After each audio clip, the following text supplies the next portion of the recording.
Good evening, friends, and we are back again with you. Today is our third day for the session, and new mantras of life is definitely going to be a part of our life. The life has changed, days have changed, time has changed, calendar makes no sense. Even the watch doesn't make any sense other than we coming closer to the opening of the lockdown. We are looking forward to your questions. We have got very interesting topics today, and the topics today is going to be announced by Geeta Nagu. My friends Nagu Chidambaram and Geeta Nagu are there with me. And let us get started with the name of the topic. Geeta, what are the two topics that we are going to do today from the two chapters of the book? Today, the two chapters we are going to cover are India will come out shining after the crisis. That's a fantastic chapter. And the next chapter we are going to discuss is the best way to cost cut during crisis. These are the two chapters we are going to discuss today.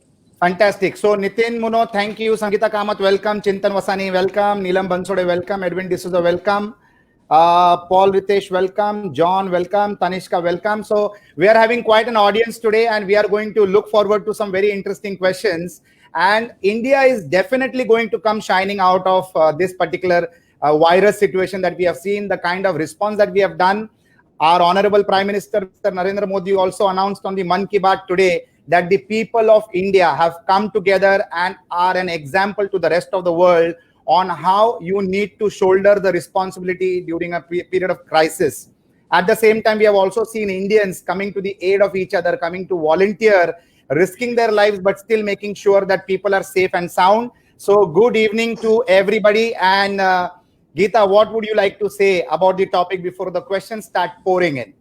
Yes, you had correctly handled in your chapter addressing this that India has, we've already faced three killers, which is the tuberculosis, HIV and malaria, which is given as the inbuilt immunity power. That is a big strength. And the food which we eat and the habits and the lifestyle, these are all the inbuilt immunity where it is helping us to fight the virus much better than the other nations. That is what we are seeing, and that is what you've written in your chapter also. And the growth opportunities, where we say India is going to be shining, the growth opportunities, because the countries like Japan, Germany, US, they are all having a big de-risking plan with China today. And that is the production hub, and major de-risking plan of these nations is happening. So that is where we have fantastic opportunity. It is going to be golden period. We just have to sustain this period very strong. We have to hold on very strong, and India is going to be shining, and it's a golden age for us.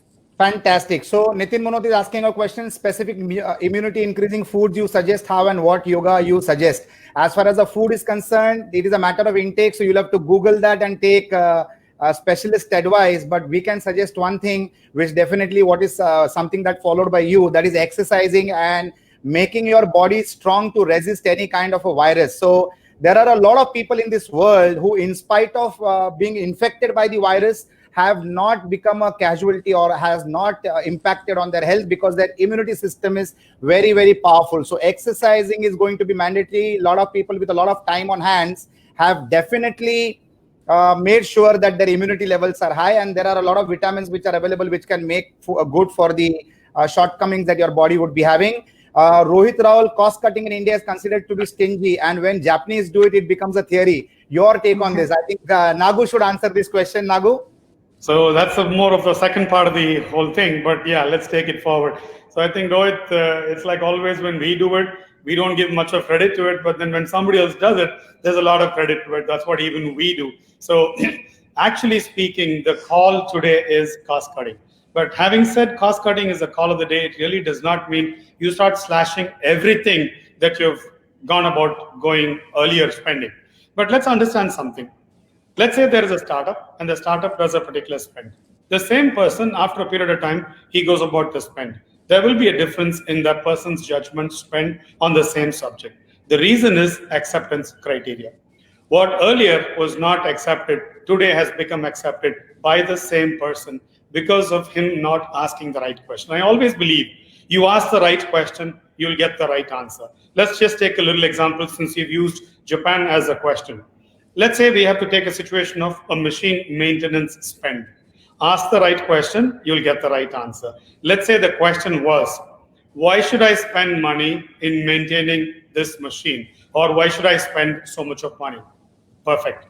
Look at a second question. Is it okay if I spend this much of money in maintaining this machine? It's a question. The first question, why should I spend so much of money in maintaining this machine, is going to say, don't spend, or why the spend itself. You're questioning the spend. But if the question is going to be, is it okay if I spend? You've accepted the spend. Then you're trying to only say that what you're saying is fine, but how much? You see, the right question will determine and will land you into the right answer. So it's very important that you ask the why question. The why question is the critical question. And it is also very important to understand that cost cutting is not something which can be done randomly.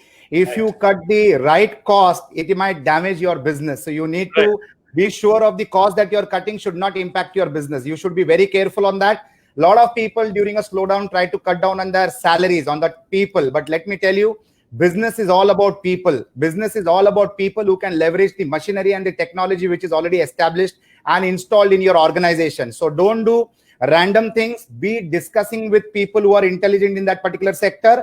Take a very educated step or take a very educated stance towards cost cutting. Don't do it absolutely randomly. All costs that we are incurring are very important, but like Nagu said, that you need to be quantifying the cost, justifying the cost, do an analysis, and then go for a cost cutting. Don't do random cost cuttings. Chintan Vasani has asked a very interesting question. Which will be the first sector that will pick up post lockdown?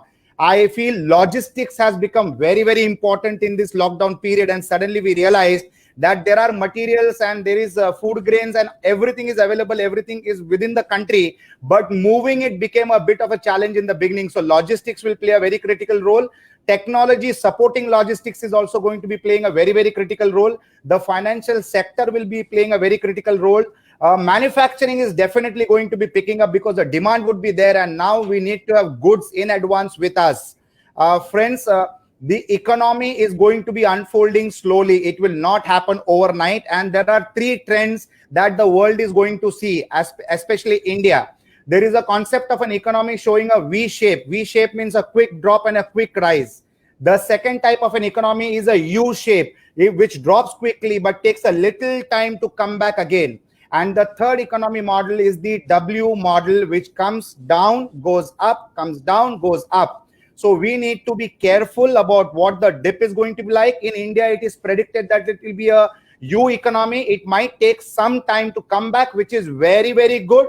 It will give us time to readjust ourselves because life after the lockdown is dramatically going to change, and fine-tuning and adjusting ourselves to the economy is going to be a matter of expertise. So be aware, be alive, be network, keep learning, listen to the right people, listen to the right audience, listen to the right indications of the economy, and move your strategies accordingly. Geeta, what is your take on the real estate taking shape post the lockdown? The real estate, the residential sector will do very well. The commercial and the retail space will take a hit. And in residential sector, especially villas will do very well because after the lockdown, people have realized the importance of living in their own space with social distancing and with hygiene and healthcare. So common living and co-living in very crowded, congested spaces will not be preferred. Villa and independent house living will come back, and commercial and retail will take a very, very long time to bounce back because now work from home and several things are changing now. So post-COVID will tell us where commercial and retail will take a hit. So I guess real estate is going to take a complete shape change. You will never be able to classify what is a home and what is an office. There are people who will stay back in the office and live it like a home. There are people who will stay back at home and operate like an office. So the boundary and the classification of residential and commercial real estate is going to get compressed. And we are also going to become like people living in New York or in London, where the house where you live is the office you work from. It is predicted that Tata Consultancy Services might be making 75% of their workforce start working from home.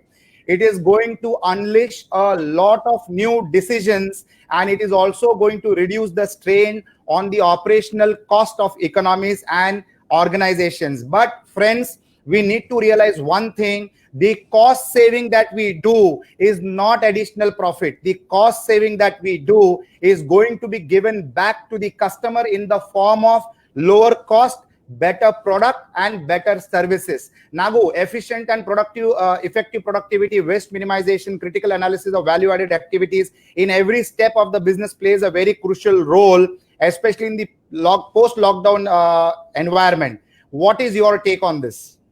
Mr. Shiv Prasad has put everything into one question and capsuled it. Actually, more than a question, it's an answer. Exactly.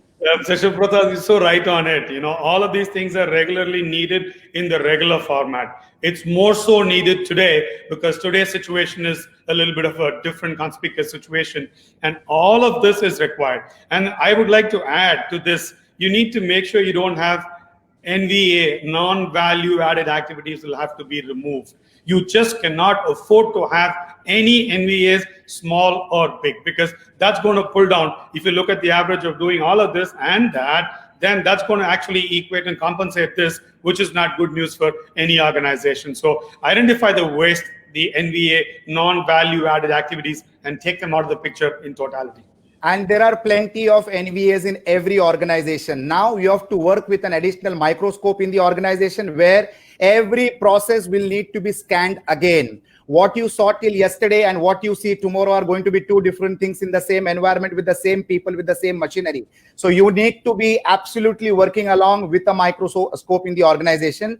How is employee management going to change? Geeta, in this new scenario, how is employee management going to change? See, employee management has to be multi-skill, multitasking, and productivity has to grow several times more for each resource you have. And the resource has to be paid X amount of the salary will have to come down, and it has to be performance-based bonus, which has to come into the system, which is going to be the need of the hour and which is what the market is going to practice. The salary will come down and then the performance bonus will increase on performance. Multitasking will be the need of the hour, as well as performance has to scale up several times. These are the resources where they are very sharp in their skills, and deliverables are the ones who would be the survivors today and who will keep growing in the value chain. So there are three types of employees in every organization. The first number of employee is the super productive employee. The second employee is an average productive employee. And the third employee is yet to be productive.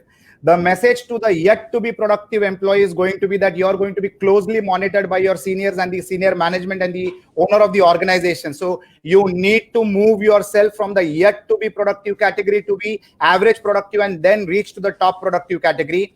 The management is going to expect 4 people working in the form of 1 person. So super productivity is expected. It is actually going to be survival of the fittest all across the world, not only in India. So every teammate, every employee has to up his skills, and there is not going to be any escape. Technology is going to bring in so much of observatory tools in place that absolutely every measure of your effort is going to be visible to the entire organization. So the yet to be productive people have to become average productive people have to become super productive, and the super productive people need to keep beating their performance every single day. That is going to be the new world order, and that is going to be the role not only for every machine performing better, but every human being performing better every single day. So Nago, in your factory, how will you make your team perform 10 times more? How are you going to make it more productive? I would have a different answer for that, but having heard you out, I guess I will start following whatever you just said and probably play this out multiple times to my team members. What you said was absolutely bang on. We need to aspire to be moving up to the next level. Everybody's got to look towards that, because my firm conviction and belief is that is going back to your first chapter, as in the earlier chapter that we're discussing, that India will shine, or India is shining, that kind of a statement. I feel the action word thought has to be stay. S-T-A-Y, stay. Stay as in a word, stay as in an action, and stay as an acronym as well. Why am I calling it as an acronym? S, we need to be very sincere in our approach towards any step that's sustainable. That's the S for stay. T, we need to be a trusted supplier, trusted manufacturer, trusted customer, trusted citizen of the nation. And A, we need to act immediately to put all our plans into action. Now, once we have done the above 3, the STA, you just need to make sure that your time has come to boom. And that's the Y. Stay, S-T-A-Y. That puts it in a capsule, in a picture. Whoever stays, whichever organization stays up to, let's say, a max of 9 months to a year. Believe me, friends, 2021 onwards, we are all on a total boom. And let's look towards all of that by staying focused. Absolutely. So resource management is going to be playing a very critical role post the lockdown. Resource management was always critical, but now more so, it will be more accountable. So either you reduce the cost of the resources and make yourself more optimum, or you make your existing resources more productive. One of the most important resources in this world is the manpower resources, and the strength of any organization is the quality of the people that you have. You cannot compromise on the quality of the people that you have, and the total of the quality of the people that you have also defines the productivity of your organization. The next question from Surya Chidambaram: how important is it to develop one's team skills and knowledge during this period? I think, Geeta, you can take a go for that question, and I would love to add after you say whatever you say. This is the best period to hone up your team. It is the responsibility of all of us. Today, it is teamwork. The directors, the promoters, and the organization, everybody are together in the whole game. So training and honing up the skills is very, very important. We have to take it as a prime most responsibility to upgrade and train our team. And continuous learning process is a given today. It's a non-negotiable. As well as evaluation and review mechanism has to be very, very tight and close. And motivating and guiding them and mentoring them for leadership, taking accountability and scaling up on the next level of performance. That is also very, very important. So mentoring for leadership within the organization and scaling them up and training them on their skills, monitoring them very closely with the review mechanism, which has to be a no-nonsense review mechanism, where people will have to know it is performance-linked review mechanism. All this is very, very important to take the team in the groove. What is the need of the hour? Being specific is terrific. Every employee needs to be specifically told what is expected out of him. His KRs have to be very, very clear. The training has to be given according to the capabilities of the team member, and absolute productivity needs to be monitored, and hand-holding should be possible, should be done. The seniors definitely will look into the minute-to-minute and hour-to-hour progress that happens in most of the successful organizations. Friends, the success of Dhirubhai Ambani was purely because he had people smarter than him working with him, under his mega plan and the vision. So the quality of the people improvement at every single point of time is critically important, and people are going to play a very critically crucial role. With social distancing coming in place, technology is the only place where physically we might be far away, but technology is going to be keeping our souls together, our efforts together, and our productivity together. We need to become tool friendly in terms of technology, and there are hundreds of technological based tools which can empower our skills and our abilities. I think we should be exploring all of them. We need to fall in love with technology. Technology should become our surname. It should be our next nature, and that is what is definitely going to be dramatically helping us. There will be a lot of behavioral change in the people, in the circumstances, in the vendors, in the employees, in the customers. What are the steps to be taken, Nagu, in this scenario to ensure that the new norm should not negatively affect relationships? No, it's very important to take all your people. People here, I don't mean just your employees. I'm talking about your team. I'm talking about your supplier base, your vendor base, including your customers. You have to take them into confidence. You have to be a transparent operator. You're not operating by yourself. You're operating in tandem, in collaboration with everybody. So any and every decision that you take is towards a long-term journey. And this long-term journey obviously means you need the support, cooperation, involvement of everybody. So you are going to take some hard calls. These hard calls need to be expressed very clearly with the genuine intent of sustainability. It's the sustainability of the organization, sustainability of obviously the individual as well. So in this respect, I don't really advocate cost cutting in terms of throwing things out of gear. What I really mean is take a clear look at it. What is your priority? Is your priority going to be cash flow, or is your priority going to be profitability, or is your priority going to be sustenance in today's situation?